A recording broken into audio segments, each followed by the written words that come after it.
So we are into week number 5 and you're almost pretty much at your halfway point. Time to up the ante a little bit and give you some more challenges in this week. We're going to work on some twists with mobility, also a couple of challenging balancing sequences as well. So 5 rounds is your first port of call for your dynamic warm-up, and that is 3 parts of A for the Surya Namaskara, and then 2 rounds of part number B. And then once you've completed those 5 rounds, please join me at the top of your mat.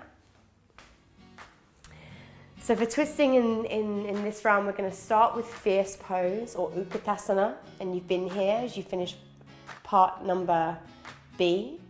Sit your hips down and back and tuck your tailbone underneath you. And we're coming to revolved fierce pose.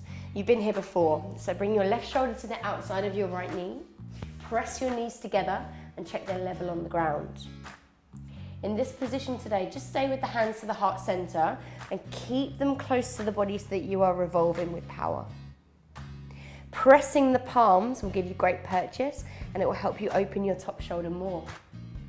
Stay for 2 more breaths, inhaling, exhaling, and staying in prayer twist, we step the left leg back.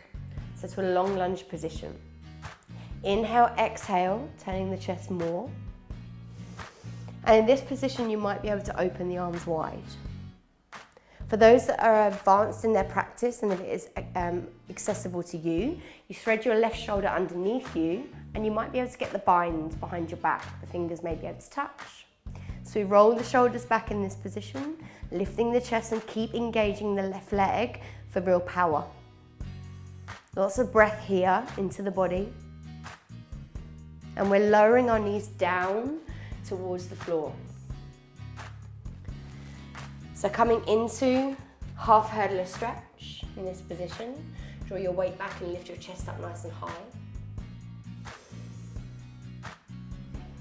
Deep breath in and deep breath out.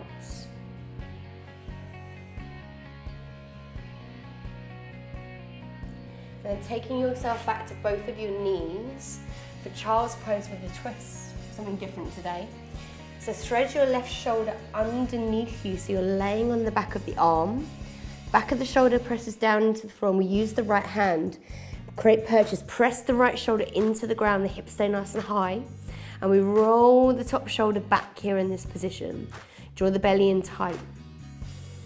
Maybe you feel a deep stretch across your shoulder blades and your upper back. Inhale, 2 more breaths here, exhaling.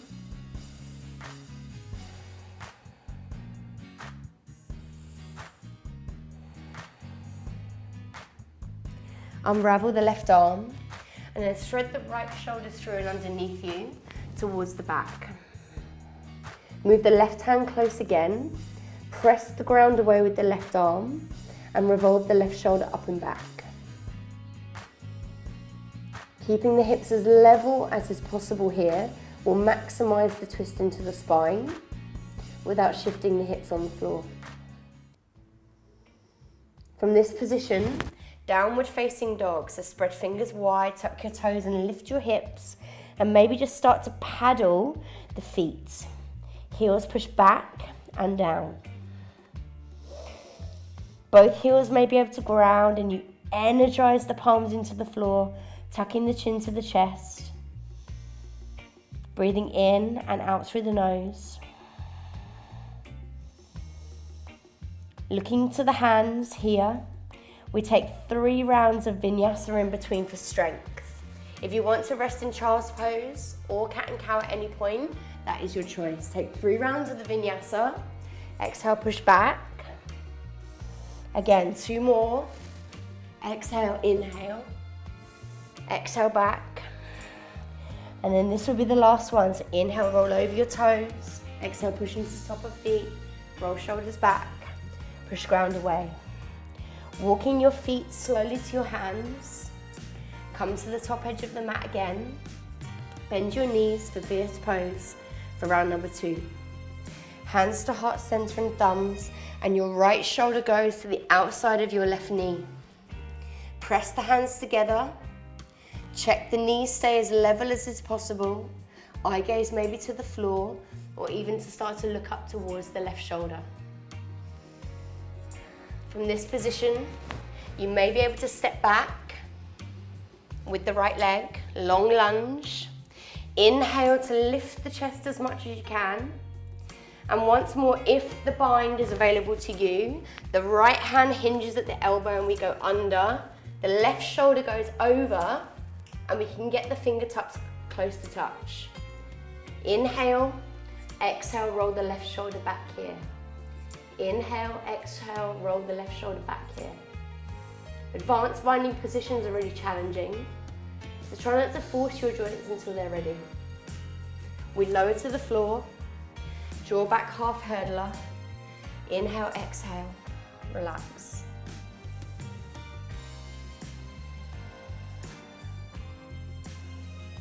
Moving to Prasarita, tuck your right toes and you're turning to the front of the mat. So we're coming to the long edge of the mat. Place the hands on the hips to find your way to standing. And then in this position here, the feet can almost be about 80 degrees turned in. This is going to allow you to keep the ankles strong, not collapse the arches of the feet. Press into the outside blades of the feet onto the floor. So inhale to lift your arms wide, exhale, hands on hips. Inhale for length and exhale to fold forwards.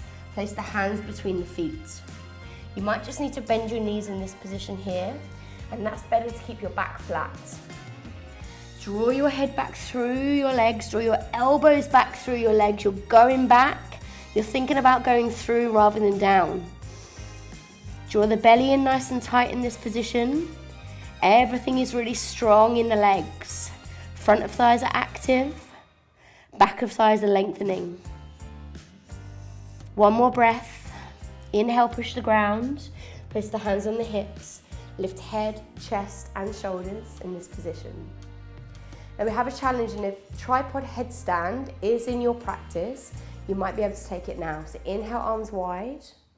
Exhale, hands clasped behind your back for part B of Prasarita. Roll your shoulders back here. You're going over. The arms are going over, the head is coming down, the arms are going over, the head is coming down. So in this position, you may choose to stay for 5 more breaths. If tripod headstand is in your practice, make sure your hands are within your vision on the floor. Place the crown of the head on the ground. It must be the crown of the head here in this position. And firstly, you might just pop your knees onto the back of your elbows. All right, so the body is like a triangle. Secondly, knees draw into the chest. Slowly, you might be able to start to extend the legs.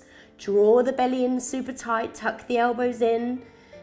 Legs are going up, squeezing the inner thighs. And if you're up in tripod headstand, the way to come out is to straddle. So toes come nice and wide, draw the belly in. The feet touch lightly. Inhale to lift your chest. Exhale, place hands on hips. Inhale, roll up through the spine, chest, head, shoulders, and standing. Now, if you've got fear of going upside down, a little bit of advice, maybe against a wall is a really good first port of call, so you feel supported. Secondly, if you do go up onto your knees, it's not too far off the ground, and you feel like you're going to fall over, just tuck yourself into a little ball of energy. I promise you that I have fallen out of headstands many times before. Just takes practice to feel confident to go upside down. From here in this position, we move to goddess pose. So draw your heels in, back to leg strength. Inhale, wrap your left arm underneath you. Your right elbow goes over the top and you fold eagle arms. Draw the heels up, draw the tailbone down, and we're sinking into leg strength. So you're holding this position. Lots of breath here. Legs are working hard. Breathing in, breathing out. One more breath and we land the heels and then take one leg. So right hand to outside of left ankle or calf. And a deep breath in, you're going towards the floor. So the left hand hugs the back of the thigh and we go nose towards knee. Once more, bending the knees is completely fine in this position. In between. Take the brunt off of the lower back and think about feeling the hamstring.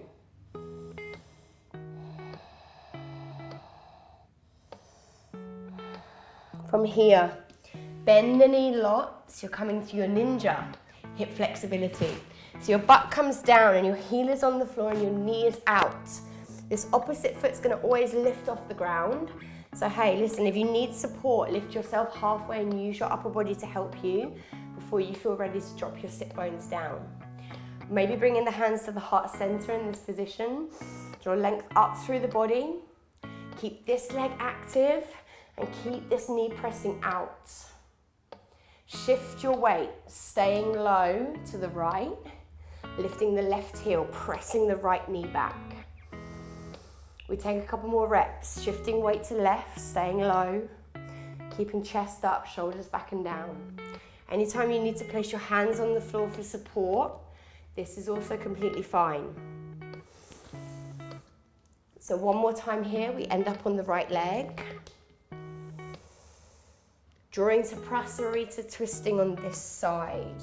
Taking the right hand across to the outside of the right leg and the right hand hooking behind the calf, drawing nose towards knee. Remember to bend the knee if you need to take brunt off of the lower back. Slowly but surely you're straightening the standing leg, the right leg.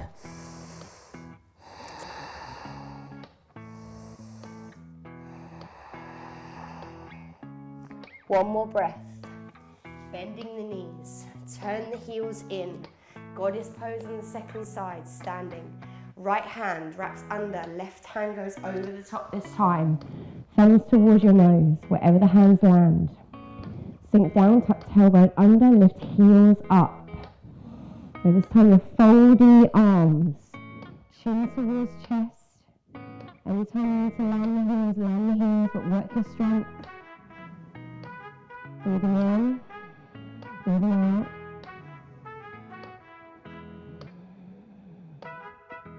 One more breath. Unravel. And we're stepping to the top of the mat. Vinyasa here to reset. It's like an eraser. We think about the next posture. Inhale, arms lift. Exhale, hands to floor. Inhale, lengthen, step back, right leg, left leg. Knees, chest, chin. Inhale, upward facing dog. Exhale, downward facing dog. And from this position, stepping right foot, left foot between hands. Inhale to stand. Bring hands to heart center. So something new here, final balance challenge with strength and twist. Lift the heels, bend the knees, and you're lowering yourself down. Good, you're turning to your right hand side for a side crow challenge. So the knees are together and the heels are still up off the floor. And this might just be where you stay to begin with, all right? Inhale to lengthen your right arm and reach it across the outside of your left knee. This is first point of twist for the side crow. Then in this position, the right hand's got to go on the floor flat and the left hand has got to go on the floor flat. But you need to corkscrew your left elbow in towards your body so that we can take airtime, all right? So the right arm goes over as far as it can, anchor the knee, create the platform, shift your body weight, and then slowly but surely the feet are lifting off the floor. You're in side crow. Take one more breath, lift the belly up, and you're landing out the same way that you came. Bringing the feet back to the center, standing slowly, take a deep breath in, up onto your tippy toes. Find height and length until you bend one more time. Heels stay lifted as you lower. Turning to your left now. Bringing knees together. Left arm to the outside of the right knee.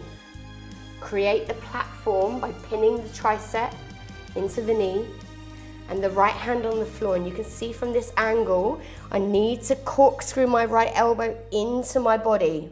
Shift the weight to the right side. Corkscrew the elbow into the body. You create the platform to then lift the feet. Draw the belly in tight. You're holding a side crow. Breathe. One more breath. Land the same way you came. Push back to downward dog. Let the breath go, knees down, child's pose. And we soften, we lay, forehead to floor.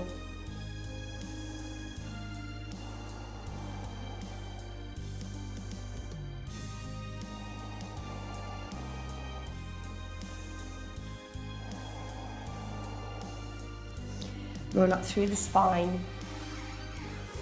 And come just to toe squat. This is great for mobilities of the ankles. Sitting back on the feet in this position. Take a moment to breathe.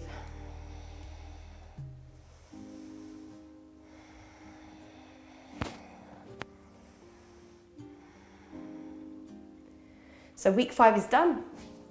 I look forward to speaking to you about it really soon.